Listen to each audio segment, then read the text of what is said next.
Hello and welcome to Unleashed, the show that explores how to thrive as an independent professional. I'm your host, Will Bachman, and I'm so excited to be here today with Anders Corr, who I first met, 7 or 8 years ago playing squash at the Harvard Club. We're both Harvard grads, and Anders got his undergrad degree from Yale and then his PhD from Harvard in 2008. He published a book when he was an undergraduate at Yale, No Trespassing, Squatting, Rent Strikes, and Land Struggles Worldwide. He's also the editor of Great Powers, Grand Strategies, The New Game in the South China Sea. Dr. Corr is a political risk consultant, national risk assessment, focuses on China. Anders, welcome to the show. Great to talk to you. Really good to be here. So, Anders, I've done, 420 something episodes of this show. I have not spoken to someone with your kind of consulting practice before. I'm not even going to describe it. So tell me what it is you do.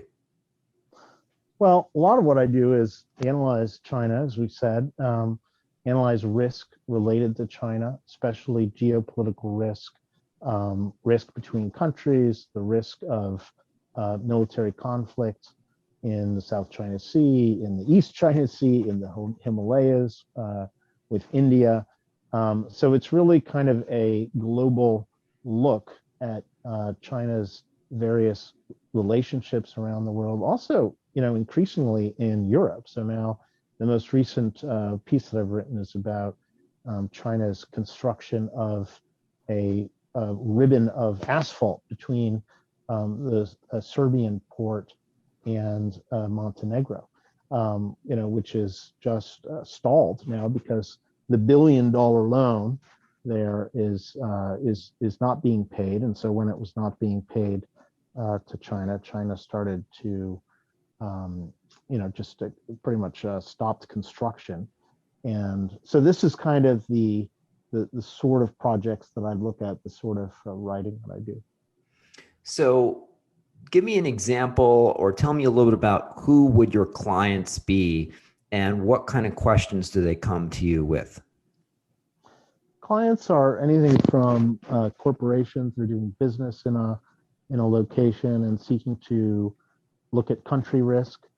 So the country risk can, of course, span beyond political risk to any kind of risk related to that country, whether it's currency risk, inflation risk,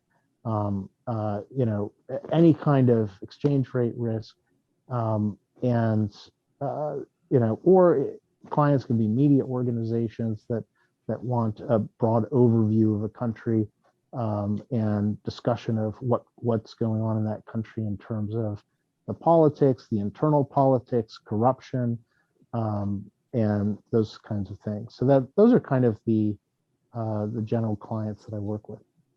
Can you give us a sanitized example of a corporate client of yours with a specific project? Obviously, sanitize the details as necessary, just to give us a real tactical sense of who might be looking for this type of consulting support.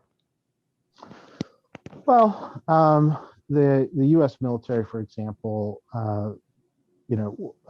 once hired me to look at the Ukraine issue. So I traveled into Ukraine. I spent some time. This was right after the Maidan revolution in Ukraine. And I spent some time talking to some experts there, some legislators, put together a presentation for EUCOM, which is European Command. The whole world is divided into military command structures. You have EUCOM, you have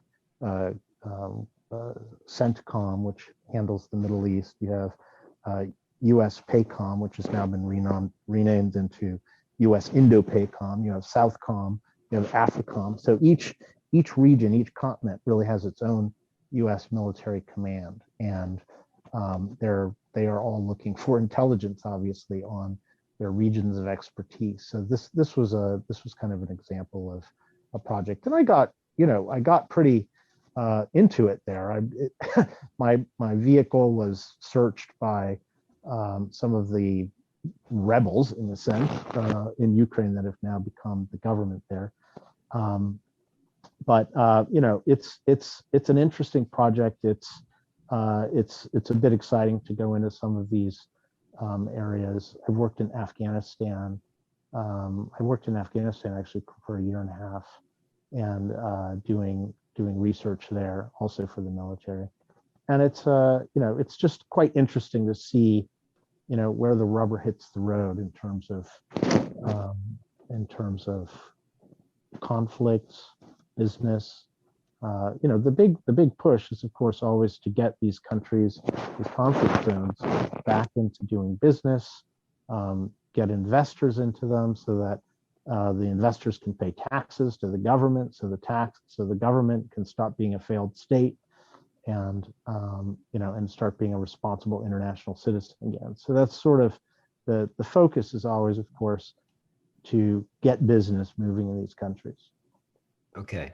So last I checked, the US government has sort of the national defense you know, industry, right? They have the Central Intelligence Agency and all these intelligence agencies.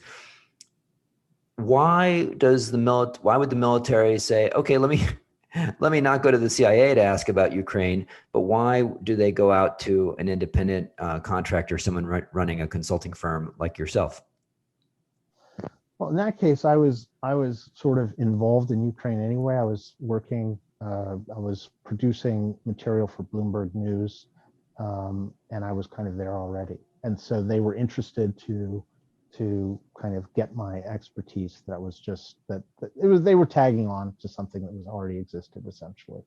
I was doing a lot of analysis for Bloomberg at the time, and I decided that, you know, I better go to the country if I'm going to produce analysis for Bloomberg. And so I went. So I just picked up and went over there, and that's how I picked up that. You know, one of my friends actually from Afghanistan found out that I was heading there, and he was working for UCOM at the time, and so he asked me to do some analysis for them. So do you serve any corporate clients who might be thinking about, okay, we want to enter China, or we want to build a factory in China? You know, we want to understand what the risks are around doing that, or some kind of question like that, like, hey, or maybe we're too concentrated in China. Do we need to go and now build some factories elsewhere to diversify our risk? So what sorts of projects do you get from corporate clients?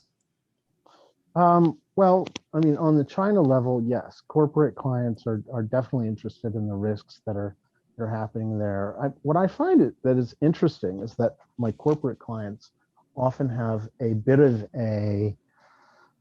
there's a bit of a bias towards wanting to believe that China is risk-free, and so you know, avoiding any analysis that says otherwise. So there is a bit of a bias there that I've detected among my clients. And what I try to let them know is that yes, there is risk there, and you know, the thing is with China is that even though there's been persistent risk for years and years and years, the you know, investments there are still doing well largely, but at the same time, you know, that's kind of in the short term. In the long term, there's these concerns about, so for example, when Boeing does an airplane manufacturing plant in China, the issue there is that China is sucking up the technology while they're doing so. So in the short term, you might get,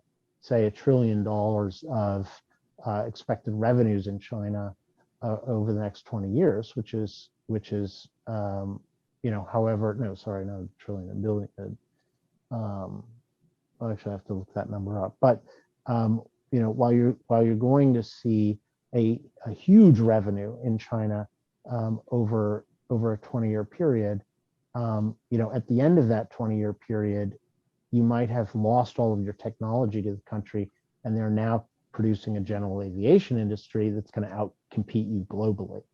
And I don't think that these kinds of very, very long-term considerations are always fully taken into account when they're deciding on an investment strategy. So let's say that I'm a CEO thinking about building a factory in China, and you and I are sitting down for the first time, and I'm saying, hey, I don't know a lot about China. Uh, what sort of risks should I be concerned about? Just tell me a little bit about your practice and what value you're going to bring to me. How should senior executives think about the risks of China? Like, how do you start that conversation with clients? Well, I mean, I think you start by saying China is currently the wealthiest country in the world in terms of GDP purchasing power parity. And that is, how much does your dollar buy you? Because in China, your dollar buys you more than it will in the United States. So you have to adjust GDP up for China. So even though nominally China's GDP is lower than the US, for example, in real terms, in purchasing power parity terms, it's quite a bit. It's now exceeded the U.S. in 2014, and it exceeds the EU. The EU and the U.S. are about at the same level. So the first thing which really they already know, but you're just acknowledging it, is that China is an incredible opportunity. Everyone wants a piece of China's growing market. The GDP growth is incredible. It ranges between 5 and 10% usually, and people are wanting that. Now the risks are that, first of all, that 5 or 10% growth rate is disputed among some economists, among some analysts. They believe that the government there is artificially inflating that number. So we don't know for sure, exactly what the GDP is, exactly what the GDP growth is, because a lot of those numbers are self-reported by China. Second, as I said, whatever technology you put in there, they're probably going to be able to extract a lot of that technology, unless the technology is being produced in the U.S. You bring it over there as a finished product. But of course, the Chinese will deconstruct whatever you bring over. There was an incident not long ago where a U.S. spy plane, this was in I think the early 20s or early 2010s, late 90s or something, but a U-2 spy plane or one of the U.S. spy planes went down in Hainan Island, and the Chinese took the plane apart entirely and then sent it back in pieces to the United States because they wanted all the technology that they could get from that plane. So we have to expect, we have to warn our corporate clients that yes, whatever technology you send over there, they're going to take it apart, and they're going to and let's hope they put it back together. But expect that whatever technology they can extract, they will extract. And there aren't the same kind of limitations on government action. So you have to expect when you're in the country that they're going to, listen in on your calls, try to get, suck out everything off of your computer. When you travel in a country like China, bring a computer and a phone that's brand new, and leave your regular phone and computer at home if possible, because anything on that computer can be sucked out through electronic espionage means. The Zoom call that we're on right now, it's a China-linked company. You never know whether it's possible that it's not highly secure. The Pentagon, for example, has outlawed Zoom to be used in their premises. So it's there's a whole bunch of issues. There's also the issue of the rule of law. If you take a case to court, if something is being arbitrated in China, it's essentially a political decision. The judge will rule according to how the Chinese Communist Party tells the judge to rule, and so it ultimately it's all about politics. What kind of connections do you have in the party, and can those connections get you what you need? So it's a totally different environment than the United States, and it's very transactional. The contracts have to be written very tightly so that you're getting what you need. You're only risking a little bit at a time, and there's a very frequent exchange that's going on as the contract progresses over time. Interesting. So, I guess I haven't followed it that carefully. So I don't really understand why some government leaders, some politicians, have such a kind of negative view towards China, or why, like, what is it that China is doing that some people find so objectionable? I mean, I understand in some cases maybe stealing intellectual property, and that's not very nice. Um, Beyond that, like what are the things that when people say, oh, they're competing unfairly or so forth, what are the things that people are talking about? Well, I mean, as you say, the stealing of the IP can be pretty significant. The annual estimate of IP theft is somewhere between 200 and 600 billion dollars a year, just from the United States, and that doesn't include Europe, the rest of the world.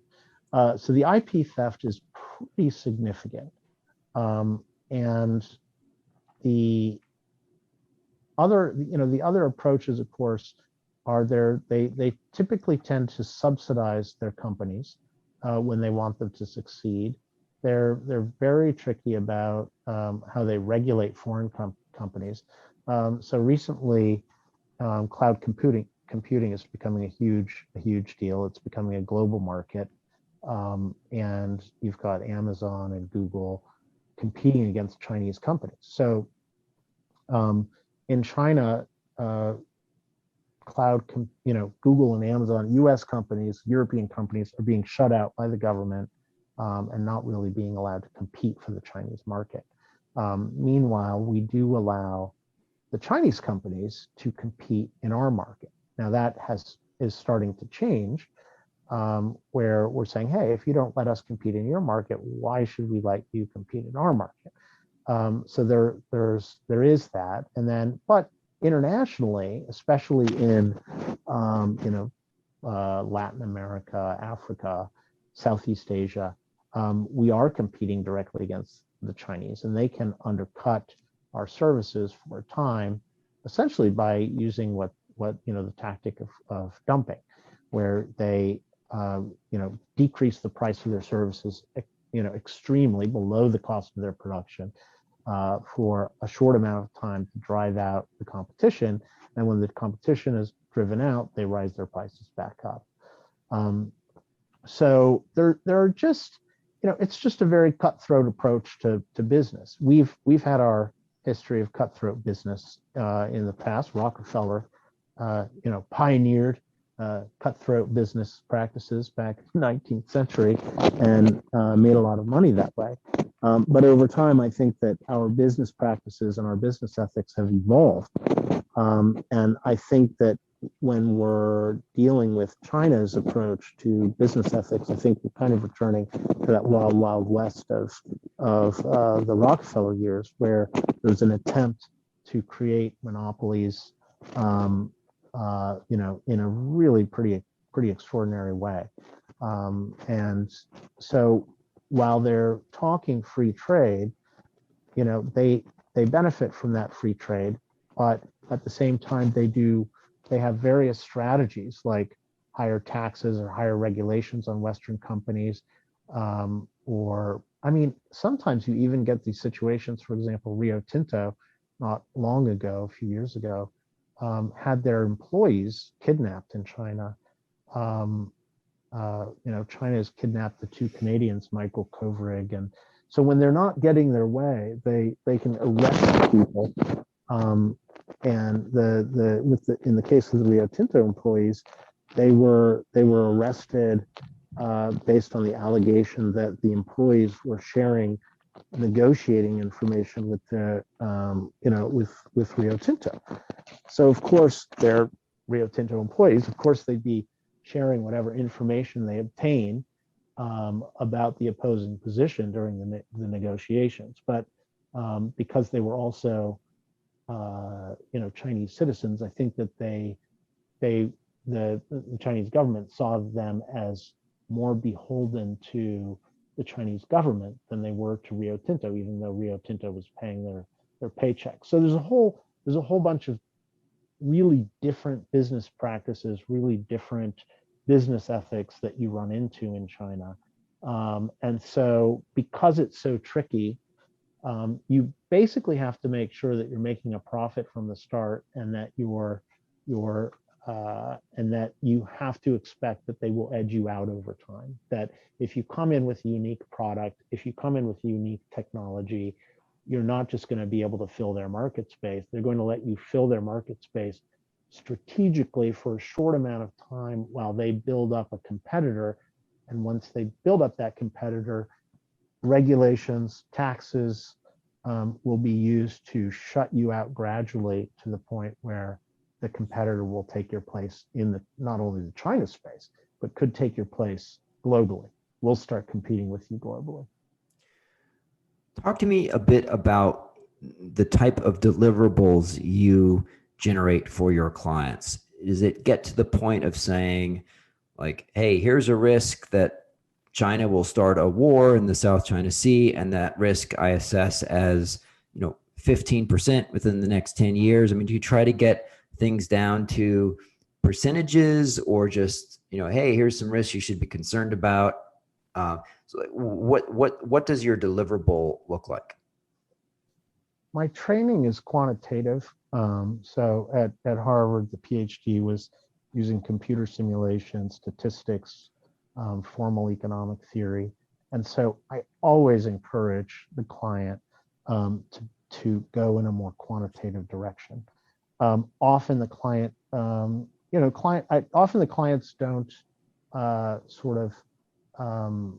understand that at first, but I think over time, as you discuss with them the importance of the quantitative approach and the more exact nature of the quantitative approach, the way in which the law of large numbers, when you aggregate expert opinion and quantify expert opinion, leads to a better estimate that any one of them singly would provide. So yes, I always try to encourage that. And it can go from huge samples of, from polling of huge samples and using simulations to decide, okay, what's the optimal number of polled persons, to, smaller groups. It can be focus groups of consumers and what they think. So yeah, I mean, it runs the gamuts in terms of methodology. It's very much dependent on the nature of the question that needs to be answered. So, and the nature of the data that is accessible, and of course the budget that the client wants to put into the end of the project. I imagine that you're familiar with the work of Philip Tetlock, who wrote the book Super Forecasters and has studied kind of experts and their ability to, forecast accurately for several decades. What do you, and some of his findings are that some experts are no better than chance or at making predictions, including in the foreign policy type realm or international relations, and that sometimes sort of amateurs working from just publicly available data can do just as well. What sorts of learnings have you taken or steps have you taken to try to, improve your own ability as a forecaster and of how things will play out? Well, I really believe in the sort of wisdom of crowds approach, where you don't just take the advice of a single expert, but you pull a number of people. The bigger the better in terms of the expertise, but constrained by the availability of that expertise. So you might pull 10 or even 100 experts on a particular question or a series of questions, You might also, of course, seek to look for inside, well, not inside information, but information. I mean, on a question such as, is there going to be a conflict in the South China Sea? Is there going to be is it going to militarize?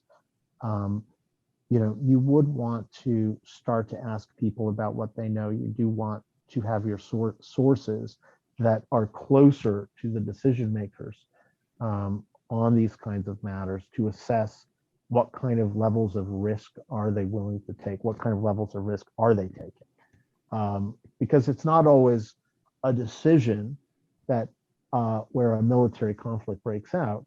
It's often, are both sides willing to take risk? And if both sides are willing to take risk, then the overlap of that risk leads to a much higher probability that a military conflict would actually break out.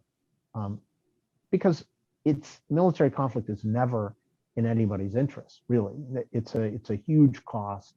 Everyone's trying to avoid it. But what is in people's interest is a willingness to risk military conflict in order to make a gain. So in the South China Sea, you've got a lot of oil exploration, gas exploration, and in terms of Malaysia and Brunei, for example, it's gone far beyond exploration, and you've got production. So where you see risk being taken is, for example, between Vietnam and China, or Philippines and China, where they're putting their navies out to sea. They're putting even maritime militia out to sea to try to claim space over oil and gas fields that are beneath the ocean, so that they can explore those fields with exploratory oil rigs, and so that they can eventually exploit those fields and start pumping gas and oil out of there. And there's where you see a willingness to take risk in terms of standoffs between navies, standoffs between coast guards, and even standoffs between civilian fishing boats. So this is kind of that's sort of the raw material we're working with, and experts will know some of the stuff about that, about those ships, about that willingness to take risks that you won't just find unless you've kind of looked at it for years and years. So I don't know a ton about the South China Sea, but I have occasionally read articles on how China is kind of building up these artificial islands, or taking these uninhabited spaces and kind of building out airfields and so forth to justify territorial claims. And then, they've had some kind of muted conflicts with the U.S. Navy, where they've approached U.S. Navy ships and so forth. Tell us a little bit more what's going on there. Is it your sense? What's your sense of the U.S. willingness to take risks there? What's your sense of how likely there is to be a conflict in that area between the U.S. and China? Well, I would call it a moderate, medium to low sort of risk area. The higher risk area right now is over Taiwan, because Taiwan is the country where you really have a strong interest by Xi Jinping to take the country. So, I mean, there is a possibility of a military conflict there in the next anything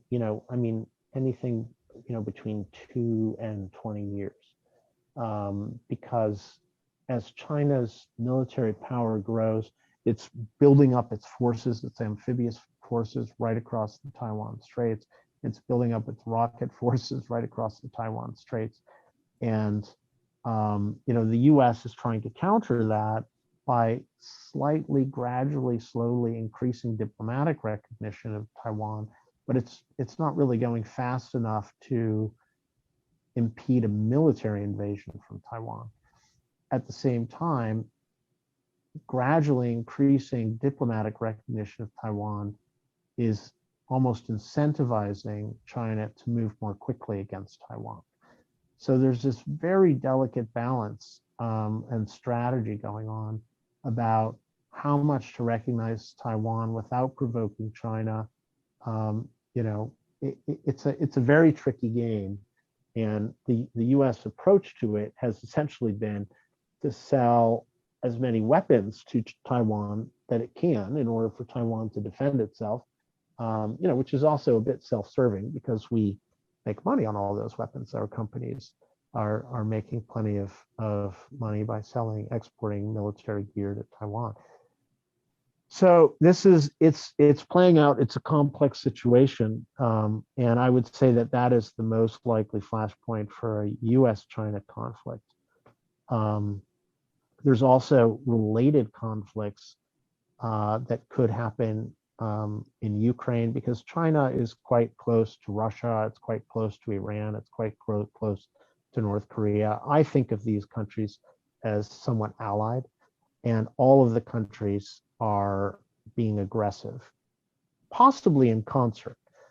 So there's a correlation of political risk in these countries. Of course, Russia has taken Crimea and is trying to hold on to it, and has taken parts of the Ukrainian east called the Donbass, which is heavy in coal, is heavy in defense industry, and Iran is looking for a corridor through Iraq and Syria to the Mediterranean. North Korea is kind of a wild card. They're producing nuclear weapons, they're producing nuclear missiles, and every once in a while they shoot one over Japan and rattle the region, destabilize the region. So I see all of these risks as correlated. And if you see an invasion of Taiwan, you might see an invasion of Ukraine.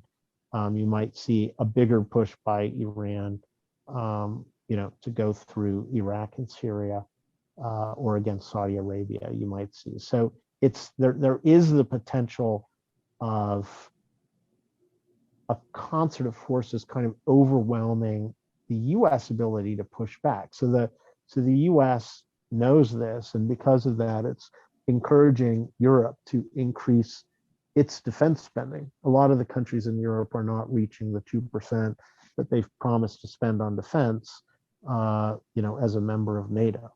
So the U.S. is constantly putting pressure on Europe to increase its defense spending so that Europe alone could counterbalance Russia, leaving the U.S. free to counterbalance China.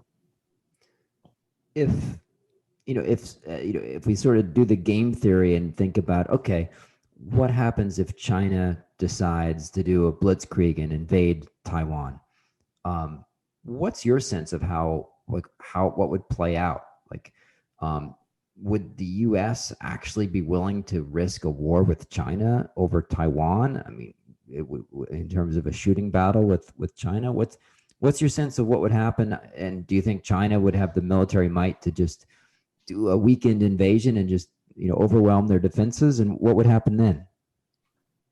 Well, they certainly could overwhelm Taiwan if the U.S. and allies didn't pitch in to help.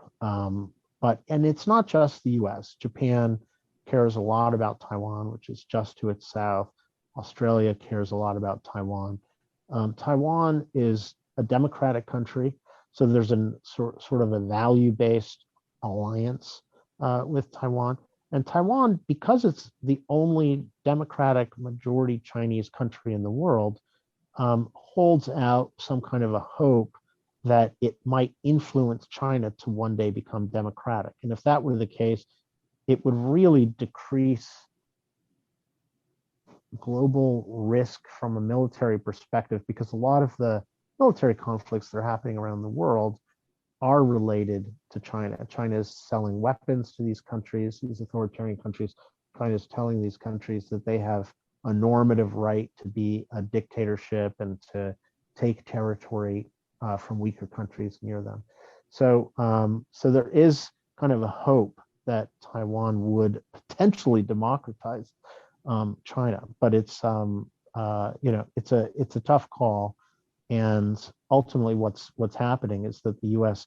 is in a state of what's called strategic ambiguity, where we we aren't entirely clear with China whether we would defend Taiwan or not, which leaves us kind of an escape hatch if China does decide to go into Taiwan and we decide we don't want to take on a war with China, which in the nuclear age is quite I mean, it's really an existential risk.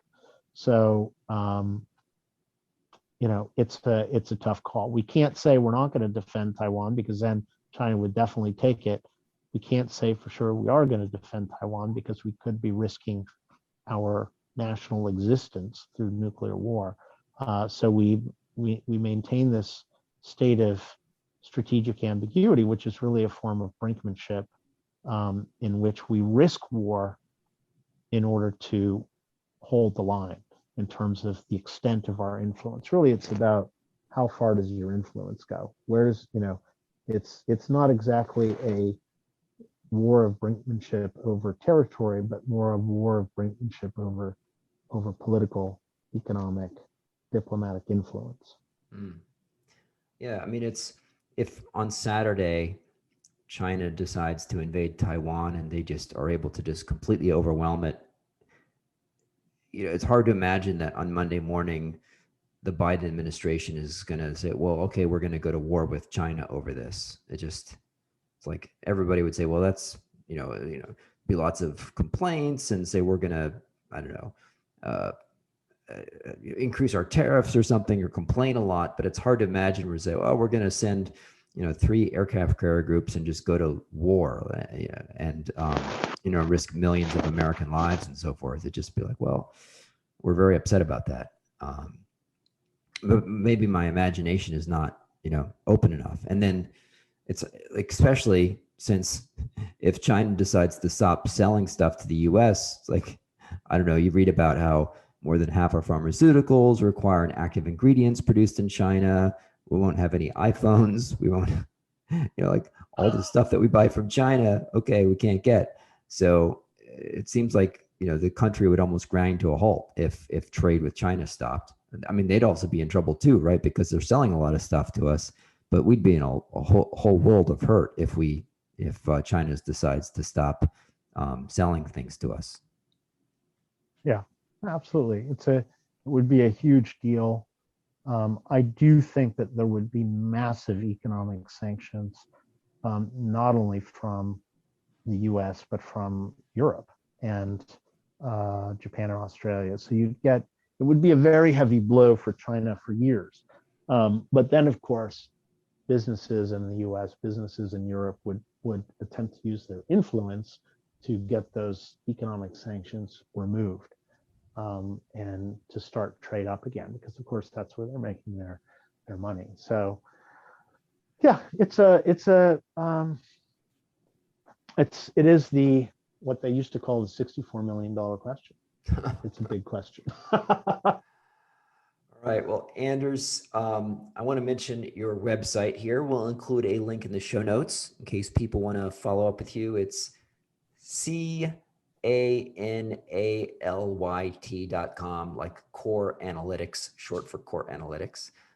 Any other links that you want to share or any other news of upcoming publications or appearances? No, I've got a book coming up called Concentration of Power. It's coming out with Optimum Publishing International this year in the fall. And but other than that, thank you so much, Will. It's just a real honor to be on your show. Well, thank you, Anders. It was great having this discussion, helping me understand a bit about your type of consulting. And thanks so much. Really enjoyed the conversation. All right. Cheers.